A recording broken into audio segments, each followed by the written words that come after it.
Well, hello, Stampers. It's the Pampered Stamper. My name is Jackie Vandersar-Boot, and I'm a Stampin' Up! Demonstrator in both Canada and in Europe. And today is the first Wednesday of the month, and that means it's time for the Global Monthly Video Hop. Our theme this month is Christmas, and if you look in the description on YouTube, just click on the Show More, and then you'll see all the links to, so that you can visit all the other people who are participating in the hop. It's always so nice to be inspired, and make sure you comment because we love to see what you have to say. And yeah, we create a beautiful community together. So I have decided to share with you the Christmas Greenery set. Even though the beautiful paper is temporarily sold out, it will be back in stock at the end of the month. This set is not sold out as far as I know. We are going to use the die, and we're going to use the big stamp. We're going to use some more stamps as well because I was a little mystified, and I thought maybe you would be too. Although now I'll be super embarrassed if you knew right away what the thing was. If you look on the case, you'll see that this poinsettia looks like it's got a chunk out of it, and I thought that's so ugly. Why would they do that? We're going to find out. So let's see. I'm going to lay this down. I didn't do this very well. Lay your photopolymer stamp down, and then lay the block on top. There we go. Now I can see that stops it from bending and moving, but it still looks like it's sticking out a little bit. Let's hope it's okay. We're going to find out. Let's get some Memento ink on here. Tap, tap, tap. Usually I put something underneath here. Let's see if it works. I made a mess on there too. Okay. Give it a 1, 2, 3, 4, 5 press, because usually I put something spongy underneath and I didn't. It looks fine. It's not the brightest, but it will do. Okay, so this is what I found out, and I'm sure you guys have already caught up with me. You can see that poinsettia has a weird edge right there. Well, guess what? All of these stamps, they fit right in here, and so it's pretty cool. We're going to open it up again. We're going to get that weird stamp out, and we're going to put it on a block. You can see that it's stained. Cherry cobbler stains like the dickens. That's okay, because then at least you can find your stamp without any problem. Sometimes I drop these photopolymer stamps on the ground, and then it's hard to find them. So here we go. And I'm going to stand up so I can see better. And there. Oh, goodness. There we go. Yep. I'm not sure how well I did. Yeah, you can see I'm just doing this for show. This is not great, but it will do. And you can see that I should have something underneath of that, but I don't, so that's okay. Let's move on to the next one. So we have 2 solid stamps for the flowers, and in the paper they did these with pretty in pink. So I'm going to do that as well.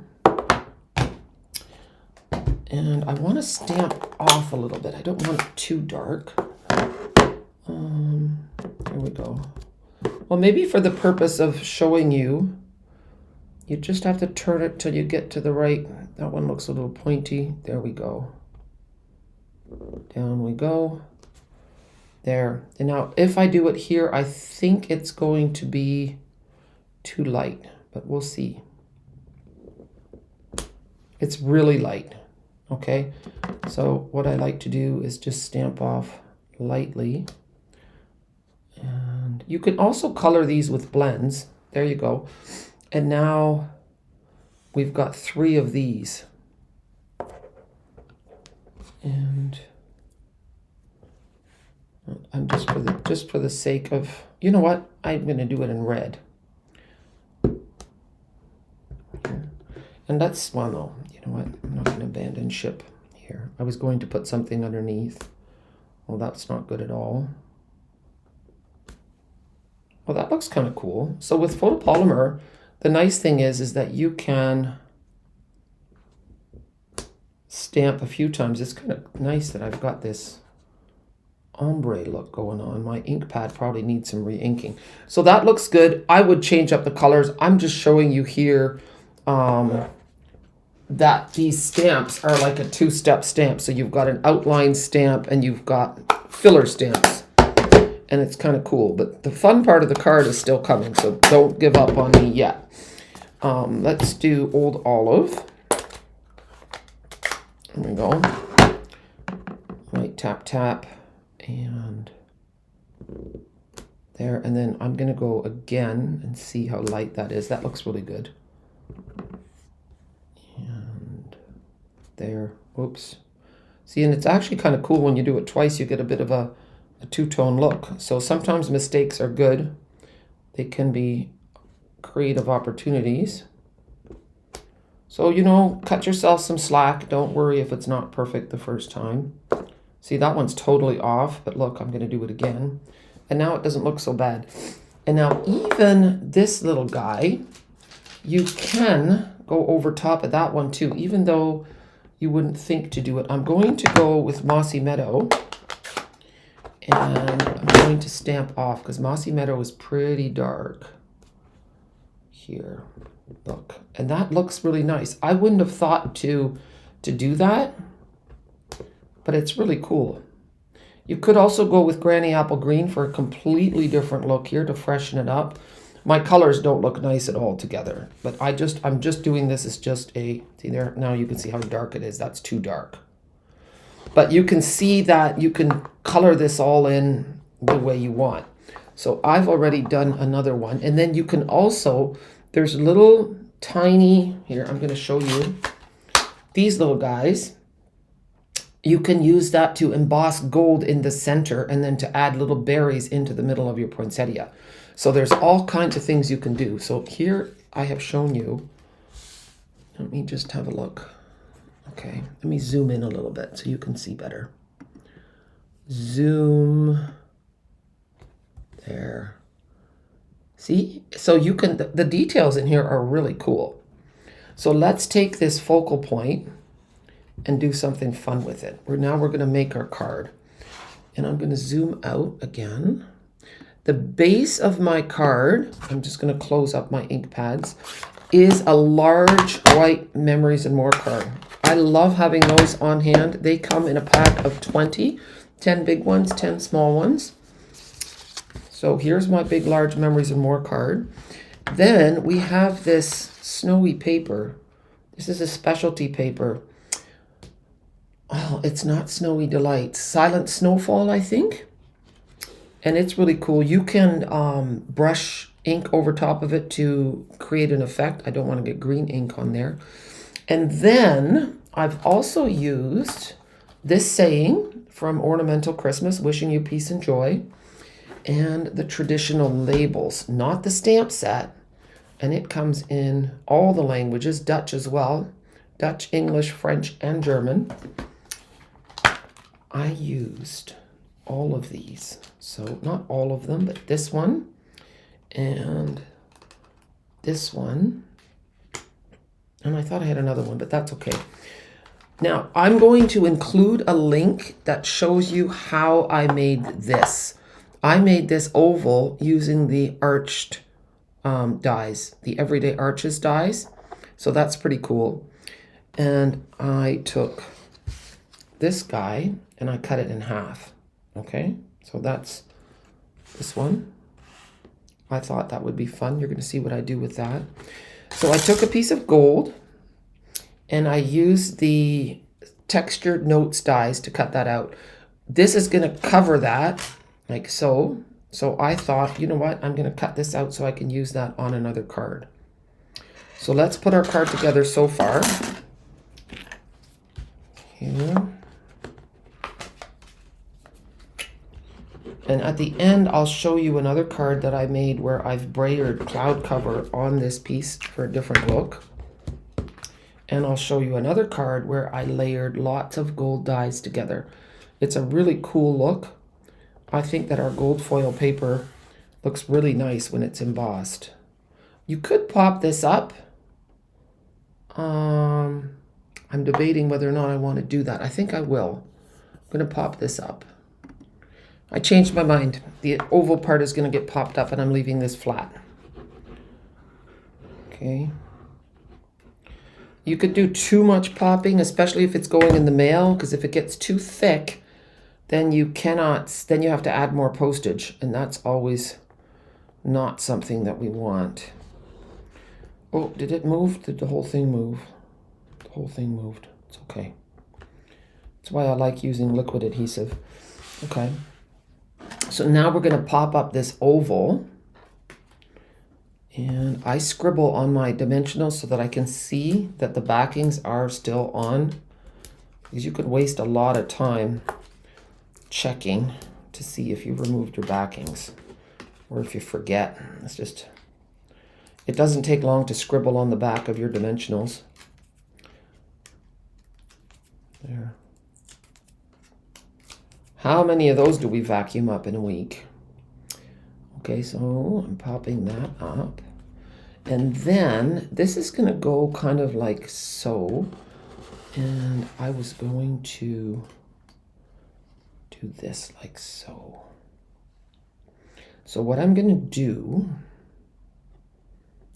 yeah. Oh, goodness. I'm going to add a little bit of liquid adhesive to the back of this. And then I'm going to tuck them under while I have that piece there, just so that I know how to do it. I don't want to put it wrong. So let's just have a look here. And now, do I have it right? Let me just look. It's kind of tricky. Oh my word. Okay, well, I'm going to leave it like this. I'm hoping I did it right.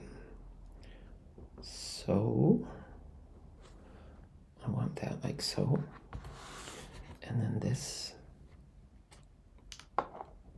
like so. There. Perfect. I wanted to make sure that the white pieces went off the edge a little bit, and I don't want the gap too big there. Now we're going to pop this up. So we still are doing a fair bit of popping. This is solid cardstock, so you don't have to add a ton of poppers. Dimensionals is what they're really called. Dimensionals take you to a next level of card making. Even if you're a beginner, if you add dimensionals, your card is going to look really cool. Okay, there. And now I have this. Let's take a look.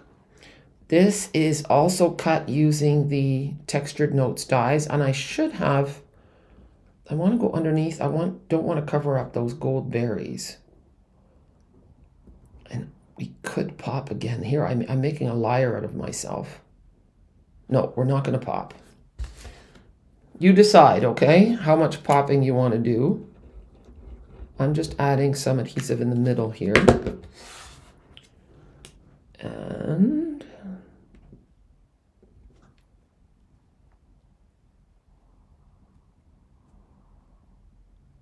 a little bit like so. So you can see the bottom of this. There. And that's our card. How pretty is that? It's a lot of fun. It's nice adding the gold details in the inside of the flowers. This is a card that does take a little bit longer. Now here is the other part of the oval. I will put the link in the description so you can see the reel how I made those ovals with my Everyday Arches dies. There's another reel that shows you how to make velvety die cuts using our adhesive sheets and just a sheet of white. So that's pretty cool.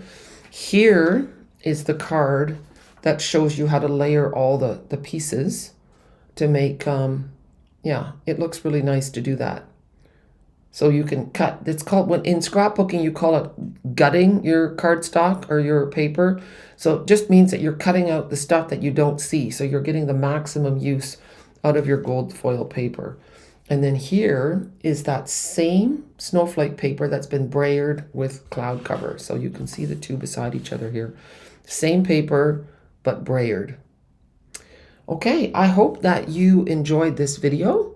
I certainly enjoyed making it, even though my stamping was atrocious.